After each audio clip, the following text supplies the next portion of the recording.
इस कार्यक्रम के पुण्यार्जक हैं श्रीमती आशा देवी, सोहनलाल जी विदावत, पुत्र पीयूष कुमार, पुत्रवधू दीप्ति, पुत्र कुशल कुमार, पुत्रवधू जिनल, पोती जीवनी विदावत, परिवार कुंडा, राजस्थान, मुंबई अंधेरी, जिला उदयपुर। मेरा एक जगह चातुर्मास था। एक श्रावक रोज प्रवचन सुनने आता था। उसने 15 दिन मेरे प्रवचन सुने। उसने कहा कि अब मुझे अपना जीवन बदल लेना चाहिए। उस आदमी ने नियम ले लिया, मेरे से कुछ नहीं कहा, और अपनी जिंदगी को बदलने की उसने कसम खा ली। एक दिन वह साल 1.5 साल बाद मेरे पास आया, आकर के रोने लगा। मैंने कहा दादाजी रोते क्यों? बोले महाराज आज भर गया मेरा दिल, मेरा हृदय भीग गया महाराज, मेरी आंखों से आंसू नहीं रुक रहे हैं। मैंने कहा क्या हुआ, किसी ने कुछ बोला? बोले बोला नहीं महाराज। उनका घर में झगड़ा हुआ? बोले वो भी नहीं हुआ। तो फिर क्या हुआ? बोली महाराज मेरी बेटी जवान हो गई, और मैंने अपनी बेटी से पूछा कि बेटा तू कॉलेज पढ़ चुकी है, और जब बेटी कंधे तक आ जाए ना तो हर बाप को एक चिंता सताती है कि इसके हाथ पीले कर देना चाहिए। मैंने अपनी बेटी से पूछा कि बेटी तू बड़ी हो गई, मुझे तेरी शादी करना है, एक बात बता तुझे कैसा पति चाहिए? तेरे दिमाग में कुछ है या नहीं? कैसा दुर्भाग्य इस देश का, एक लाचार बाप को बेटी से पूछना पड़ता है कि तेरे दिमाग में कोई लड़का तो नहीं है। ध्यान रखना, ये हमारी संस्कृति नहीं है, विकृति है मेरे भाई। नहीं तो हमारा देश तो वो देश था कि एक पिता कोढ़ी के साथ भी शादी कर देना तो बेटी प्रश्न खड़े नहीं करती है, चुपचाप अपना पति स्वीकार कर लिया करती है। अरे जो इज्जत वाले घरों की लड़कियां होती हैं ना, वे अपने मुंह से पति नहीं मांगा करती हैं। माँ बाप जिससे विवाह कर दे उस दुर्भाग्य को भी अपना सौभाग्य में बदलने की ताकत अपने जीवन में रखा करती है। विचार करिए ये कैसा माहौल है। एक माँ बाप को पूछना पड़ता है कि बोल तेरी शादी किससे होना चाहिए। नहीं, ये अच्छी बातें नहीं है। हमारे देश की नारी तो वो नारी थी जो एक पति के सहारे अपनी जिंदगी गुजार दिया करती है। वो कभी पति ना रहे तो बिना पति के भी जिंदगी गुजार दिया करती है, लेकिन अपने चरित्र को कभी बेचा नहीं करती है। ध्यान रखना। मैं आपसे निवेदन कर रहा हूं, अपनी बेटियों को मिस वर्ल्ड बनाने के ख्वाब मत देखो, विश्व सुंदरी बनाने के ख्वाब मत देखो। अपनी बेटियों को यदि देखना है तो सीता सती बनाने का सौभाग्य देखिए। ऐसे ख्वाब देखो, मैना सुंदरी बनाने के ख्वाब देखो, ब्राह्मी सुंदरी बनाने के ख्वाब देखो। विश्व सुंदरी बना के क्या करोगे उसके जीवन में? ध्यान रखना।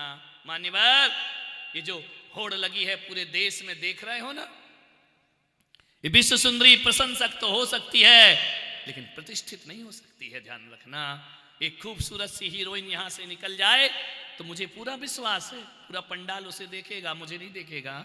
अभी यहाँ से कोई फिल्मी हीरोइन निकल जाए ना, खड़े होके बूढ़े बूढ़े भी देखेंगे 80 साल के कि जा रही है। ध्यान रखना, उनकी निगाह ताजा ध्यान वहां कई तो अभी देखने लगी, जा रही है क्या? ध्यान रखना, सबकी निगाह उस पर जाकर टिक जाएगी। टिक जाए कोई परवाह नहीं, लेकिन एक बात ईमानदारी से बताना, यदि कोई विश्व सुंदरी कोई हीरोइन यहाँ से निकलेगी, आप उसे देखकर खुश हो सकते हैं, उसकी सौंदर्य की प्रशंसा कर सकते हैं, कोई सीटी बजा सकता है, कोई अश्लील बातें बोल सकता है, लेकिन एक बात बता दो मेरे भाई, यदि वहाँ से वो निकल रही है आपके विचार कुछ और होंगे, और वहाँ से यदि हमारी साध्वी निकलती है, बोलिए साध्वी प्रशंसा की पात्र नहीं, वो प्रतिष्ठा की पात्र हुआ करती है। ध्यान रखना। और हीरोइन प्रशंसा की पात्र होती है। प्रशंसा बहुत हल्की है, प्रतिष्ठा बहुत भारी हुआ करती है। ध्यान रखना। जब कोई संत का मरण होता है तो समाधि के मंदिर बनाए जाते हैं। विश्व सुंदरी मरेगी तो क्या बनाओगे मेरे भाई? कोई पूछने वाला भी मिलने वाला। जब तक हुस्न और जवानी है तब तक उनकी पूछताछ है। ध्यान रखना, ये हीरोइन जितनी जितनी जवान रहती हैं तब तक पर्दे पर देखी जाती हैं। और हमारे संत जितने जितने बूढ़े होते हैं उतने लोगों के हृदय में स्थान बना दिया करते हैं। ये चरित्र की संपदा है, ध्यान रखना। लोगों के मनों में मंदिर बनाओ अपने। उस आदमी ने कहा, महाराज मैंने आपके प्रवचन सुने और मैंने संकल्प कर लिया कि अपनी जिंदगी को जरूर बदलूंगा। मैं झूठ नहीं बोलूंगा, मैं चोरी नहीं करूंगा, मैं रिश्वत नहीं लूंगा, मैं भ्रष्टाचार नहीं करूंगा। यूं तो महाराज कई वर्ष मैंने शास्त्र पढ़े, जिंदगी समझ ना आई। आपके प्रवचन ने मेरा हृदय बदल दिया है। और मैंने सोच लिया कि अब सतपथ पे चलूंगा, कोई बेईमानी झूठ नहीं करूंगा। महाराज 7 साल हो गए, मेरी पत्नी, मेरे मोहल्ले के लोगों ने मेरा मजाक बनाया कि पागल हो गया है क्या, महाराज का काम तो प्रवचन करना है, आज की दुनिया में तू बाबा जैसा जिएगा क्या। बहुत बातें की, लेकिन मैंने सौगंध खाई कि नहीं, जिंदगी बहुत साफ जीना है। लेकिन आज महाराज जब मैंने अपनी बेटी से पूछा कि बता तेरी शादी किस लड़के से करूं, मेरी बेटी ने कहा कि पापा मैंने आज तक इस बारे में कुछ सोचा नहीं है। नहीं बेटा, तू कॉलेज पढ़ती रही, कोई दोस्त हो तेरा, कोई बॉयफ्रेंड हो, उससे शादी करना हो। उसने कहा नहीं पापा, मैं केवल स्कूल पढ़ने जाती थी, ये सब काम करना मेरा काम नहीं था। तो बेटा फिर भी बता, तेरा शादी तो करना ही है ना। उसकी मां से कहा कि तू पूछ, मुझे बताने में डर रही होगी, शर्मा रही होगी। उसने कहा नहीं मम्मी, ऐसा कुछ भी नहीं है। पिताजी ने कहा कि इतनी आधुनिक लड़की, बोले पिताजी मैंने कभी शादी मादी का ख्याल नहीं लाया। तो एक काम कर बेटा, इतना बता, मैं तेरे लिए वर ढूंढूं। बोले पिताजी आपका हक है, आपका धर्म है, आपका फर्ज है, मैं आपकी बेटी हूं, मेरा घर बसाना आपका काम हुआ करता है। बेटा एक बात बता दे, तुझे कैसा लड़का चाहिए? Businessman, service class, CA, engineer, MBA, doctor, वकील, कैसा बच्चा चाहिए, कैसा लड़का चाहिए? बोले पापा मैंने इस बारे में भी कुछ नहीं सोचा है। पिता ने कहा कि तूने ये भी नहीं सोचा, कुछ तो बता कि तू बिजनेसमैन के यहां शादी करेगी। बोले नहीं नहीं, ये मैंने नहीं सोचा। तो बोले बेटा शहर में करेगी या गांव में? बोले पिताजी मैंने ये भी नहीं सोचा। बेटा देख, थोड़ा बता देती तो मुझे तेरे लिए वर ढूंढने में थोड़ी सी आसानी हो जाती। उसने कहा पिताजी जिससे आप कर दो मैं स्वीकार करती हूं। बोले बेटा तेरे दिमाग क्यों आया? बोले जिस महाराज का प्रवचन आप सुनते हो यूट्यूब पे, मैं भी उनका प्रवचन सुनती हूं। मैं अपने मुंह से अपना पति नहीं मांगूंगी, जो आप करेंगे पिताजी। फिर भी बेटा कुछ तो बता, ताकि मुझे ऐसा ना लगे कि मैंने तेरे साथ अन्याय किया है। तू कुछ तो बता दे बेटा कि तुझे कैसा पति चाहिए। बोले पिताजी यदि आप ज्यादा जिद कर रहे हैं तो मैं बताती हूं मुझे कैसा पति चाहिए। ना मुझे इंजीनियर चाहिए, ना डॉक्टर चाहिए, ना धनपति, ना गरीब, ना शहर, ना गांव। यदि मुझे पति चाहिए तो पापा एक बात ध्यान रखना, मेरे लिए ऐसा लड़का ढूंढ कर लाओ जिसका स्वभाव मेरे पिताजी जैसा हो। मैं उससे शादी करना चाहती हूं, ध्यान रखना। इतने शब्द बोले जब मैंने सुने कि मेरी बच्ची कहती है जब से महाराज मैंने 7 साल से जीवन बदला, मैंने कभी किसी पर गुस्सा नहीं किया, डांटा नहीं, पत्नी से झगड़ा नहीं किया, मैंने कभी बच्चों पर कोई पाबंदी नहीं लगाई, मैंने बच्चों को अनावश्यक बिल्कुल नहीं डांटा। मुझे जो भी मिला मैंने स्वीकार किया परमात्मा की कृपा समझकर। और आज मेरी बेटी कहती है मुझे ऐसा लड़का चाहिए जिसका स्वभाव मेरे पापा के जैसा हो।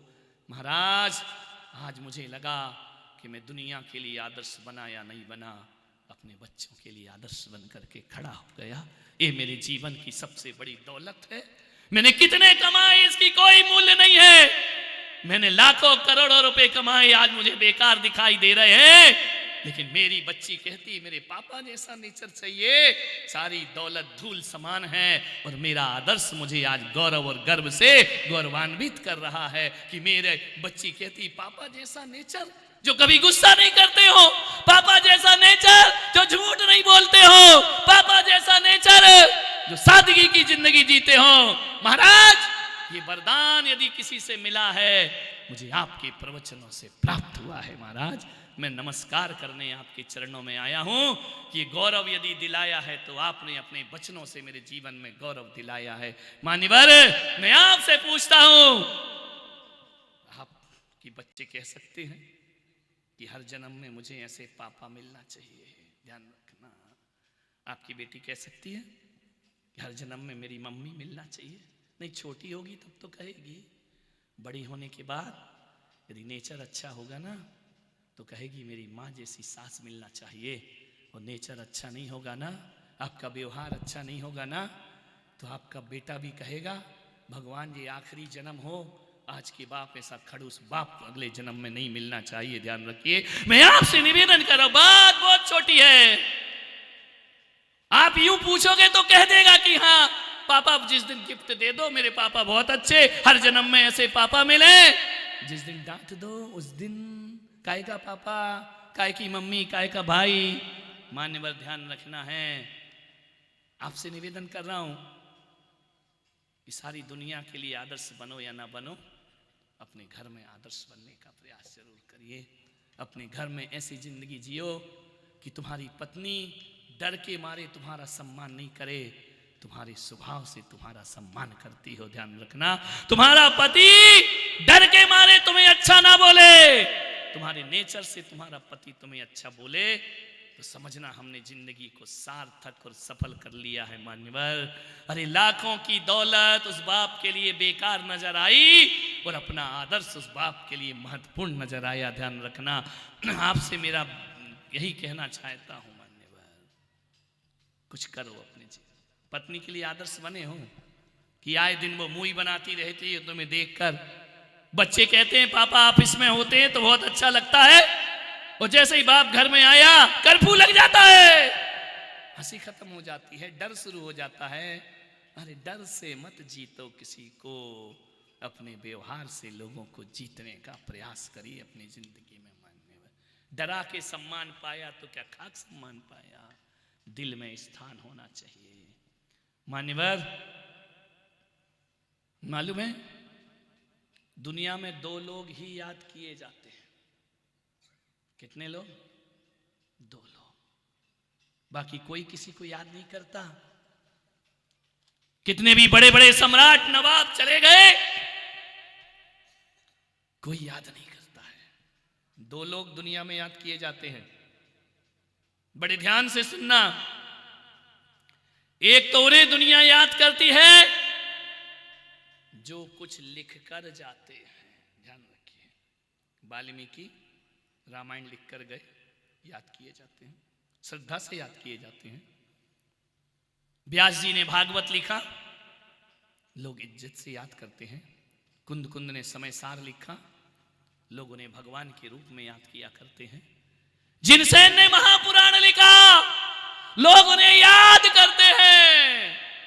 तुलसीदास को कौन याद नहीं करता है? ध्यान रखना, ये वो लोग हैं जिन्होंने कुछ लिखा है। ध्यान रखिए, एक तो वो याद रहेंगे।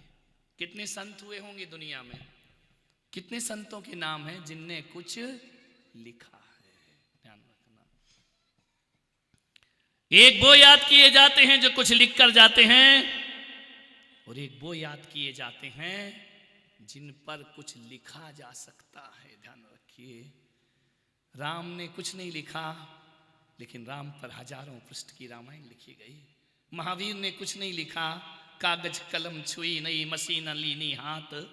महावीर ने एक भी किताब नहीं लिखी, लेकिन महावीर पर आज हजारों पृष्ठों के ग्रंथ लिखे जाते हैं। ध्यान रखना, कृष्ण ने कुछ नहीं लिखा, गीता बोली है, लिखी नहीं है, लेकिन कृष्ण पर यदि लिखने बैठ जाओ तो कागज कम पड़ जाया करते हैं। ध्यान रखिए, आपसे निवेदन है, या तो कुछ लिख कर जाओ या ऐसे काम करो कि तुम पर कुछ लिखा जा सके। ध्यान रखिए, ये दो लोग ही अमर होते हैं दुनिया में, वरना मर जाने के बाद कौन किसको याद रखता है। किस नंबर में हो तुम, लिख सकते हो? बोलो नहीं। तो ऐसा कर लो कि तुम पे कोई एक किताब लिखी जाए। कर सकते हो क्या? नहीं। तो काहे को जी रहे यार चिल्लू भर पानी में? क्या कर, ऐसी जिंदगी जी के क्या करोगे आप बताइए? तुम्हारे जैसे लाखों आए चले गए, कौन इतिहास तुम्हें याद करेगा? महाराणा प्रताप ने कुछ नहीं लिखा, लेकिन महाराणा प्रताप पर बहुत कुछ लिखा जा सकता है। ध्यान रखिए, क्या किया तुमने अपनी 150 साल की जिंदगी में? वो ये जो लोग महान हुए हैं ना, वो इतने समय में महान हुए हैं। उनको भी 24 घंटे मिले थे और तुमको भी 24 घंटे मिले हैं। क्या किया इस जिंदगी का? खाए पिए चले गए। कुछ काम करके जाना, दुनिया में आने वाले जाते हैं रोज, लाखों बेकार खाने वाले। ध्यान रखना है, क्या किया है तुमने? बोलो कुछ नहीं। दोनों में कहीं नाम नहीं है तुम्हारा, ना तुम लिख सकते हो। तुम क्या खाक लिखोगे? परीक्षा भी तो नकल कर करके पास किए, तुम क्या लिखोगे? चीटिंग कर करके तो तुमने परीक्षाएं पास की हैं, तुमसे क्या खाक लिखा जाएगा जिंदगी में? मान्यवर, ऐसा जीवन बना लो कि तुम पर कोई कुछ। एक व्यक्ति मेरे पास आया, बोले महाराज आपकी फोटो का पेन बनवा दूं। मैंने कहा कमाल। मैंने कहा क्यों? बोले ऐसा पेन उसमें आपकी फोटो लगी रहेगी। मैंने कहा फिर क्या होगा? लोगों को बांटूंगा, आपका भक्त हूं, आपकी तस्वीर बनवा दूं। मैंने कहा क्यों? घर घर में लगेगी। मैं हकीकत में कहता हूं डूंगरपुर वालों, मुझे पेन की फोटो मत बनाओ। यदि मुझे बसाना है, पेन में फोटो लगेगी तो कोर्ट में पेन लगेगा, मैं दिल के बाहर रहूंगा, दिल में फोटो बसा लो, पेन की कोई जरूरत नहीं हुआ करती। क्या होता है उससे? महावीर स्वामी ने कौन से अपने पेन, राम ने कौन से अपने पेन का फोटो बांटा था? ध्यान रखिए मान्यवर, मैं नहीं चाहता कि मुझे दीवार में लटकाया जाए। यदि डूंगरपुर वालों तुम्हारी श्रद्धा है तो दीवार पे मत, मुझे अपने दिल में बिठाने का प्रयास करिए। ध्यान रखना, तो जीवन हमारा सार्थक और सफल हो जाएगा। मोबाइल में फोटो लगाने की जरूरत नहीं है, अपने मन में संत की तस्वीर बनाने की जरूरत। इस कार्यक्रम के पुण्यार्जक थे श्रीमती आशा देवी सोहनलाल जी विदावत, पुत्र पीयूष कुमार, पुत्रवधू दीप्ति, पुत्र कुशल कुमार, पुत्रवधू जिनल, पोती जीवनी विदावत परिवार, कुंडा, राजस्थान, मुंबई अंधेरी, जिला उदयपुर।